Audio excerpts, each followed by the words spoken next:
my name is Tina Del Bono. And I'm Jesus Vasquez. And welcome to Practical Practice Management. I want to pose a question to you today.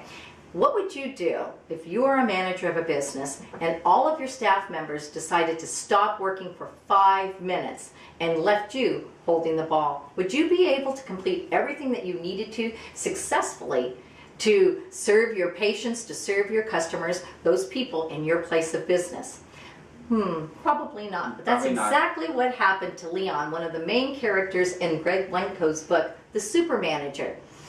Leon was promoted to a manager, and like what happens sometimes, he became a little puffed up. And he started treating his employees not quite so well. And they were in a fast food restaurant. And one day, guess what? They all stopped. They had it, and they stopped for 5 minutes and left poor Leon holding the bag, trying to flip the hamburgers, do the fries, and wait on the customers. It taught Leon a valuable lesson. And valuable lessons are something that we should be looking to learn every single day in our place of business. This book, The SuperManager, I used in a recent workshop for office managers. So what was about this book that made you want to share with others? Well, there was a couple of things, Jesus. One is that it was really a short book. It's like 100 pages. It has 7 direct points that if you practice, it guarantees you're going to be successful if you practice these values that it has. We're going to talk about 2 of those today. 2 of those points. Right. And the first one is the most important principle that the book states is to surround yourself with quality employees. Now that makes sense. Of course you want to have quality employees. But that sounds like a hard thing to achieve. Well, where do you find them? I posed that question to these office managers, and they just sat there and looked at me with blank stares. Well, I guess we would begin by running an ad or an ad online. But it isn't just where do you find them, it's really who do you want to fill the positions that you have, and what qualities do you want? Because each position may have different qualities that you're looking for in people. So in other words, you're saying define the qualities that you would like this person to have. Right, that's what Greg talks about. Let's say, for instance, in our practice, we have the director of First Impressions, who is our receptionist. Well, what type of a person would we be looking for? You're looking for someone with a great personality. That's right. Loves people.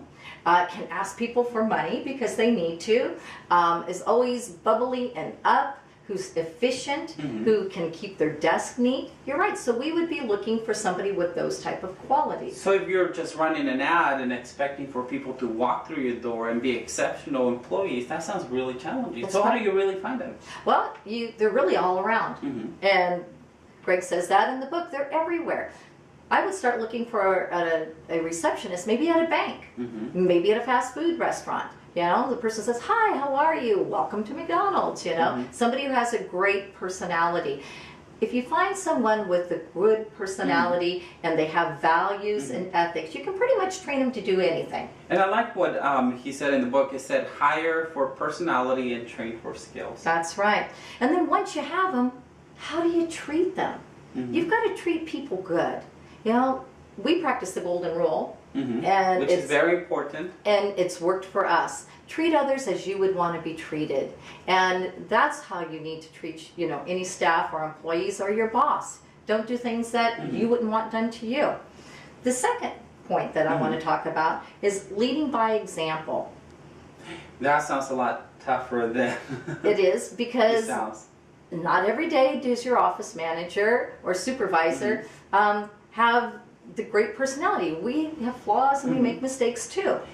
And I noticed in the book he talked about applying those standards that you want your employees to have and applying them to yourself. So that's why it becomes even more challenging, because you're going to become a mirror of what you want your employees to reflect. That's right. If you're complaining all the time about the work, guess what?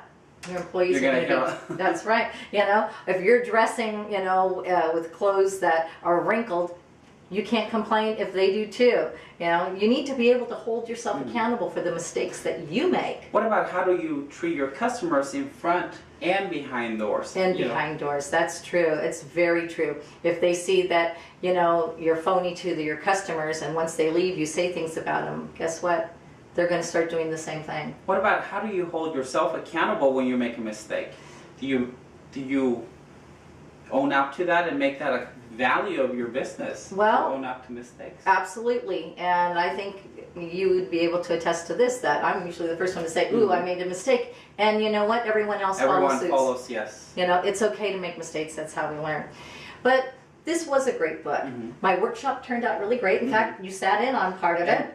Everyone got a book. Everyone got a book. Everyone was so excited to be able to take this book home and to read it, because we just briefly talked about all of the different points. So if you're an office manager or a supervisor and you're looking for a great tool to be able to use to improve your management skills, I wouldn't hesitate to go to Amazon and pick up Greg's book right away and pick them up for your staff. Everyone can benefit by reading this book. What's great about the book, there are 7 points. We told you 2, which you can start practicing right away. That's right. You can actually get the book on actually on the Kindle through Amazon. That's right. You can download it. It's only a few dollars. So you can actually go visit his website at supermanagerblog.com. And I have something really great. What is that? That tomorrow, Greg's going to do a guest write-up on Practical Practice Management blog following this video. That's great. So you won't want to miss that. Well, thank you for joining us, and I hope that you pick up Greg's book. Great. Thank you so much.